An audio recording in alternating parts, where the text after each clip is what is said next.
સુરત જિલ્લાના national highway 48 પર આજથી દેશનું પ્રથમ બેરિયરલેસ ટોલ પ્લાઝા ચાલુ થઈ ગયું છે। કામરેજ નજીક આવેલા 84 ટોલ પ્લાઝા પર તાઇવાનની કંપની અત્યાધુનિક ફુલ્લી ઓટોમેટિક ટોલ નાકું બનાવ્યું છે, જેને પગલે વાહન ચાલકોએ ઊભા રહેવાની જરૂર નથી। તેની નંબર પ્લેટ સ્કેન થઈ જઈને ટોલ કપાઈ જશે અને કતારમાં ઊભા રહેવાથી મુક્તિ મળશે।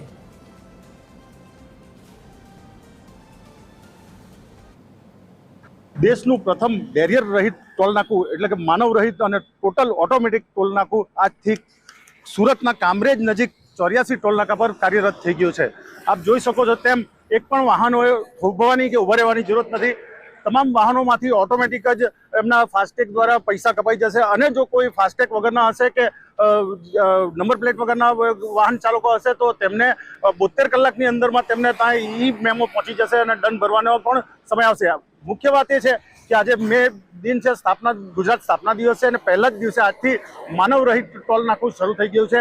આપ જોઈ શકો છો તેમ સામે જૂનું જે ટોલ નાકું હતું, બેરિયર વાળું ટોલ નાકું હતું, જ્યાં વાહનો ઊભા રાખવાની ફરજ પડતી હતી અને વાહન ચાલકોએ કતારમાં રહી પૈસા ભરવાની ફરજ પડતી હતી, તે હવે સમસ્યા દૂર થઈ ગઈ છે।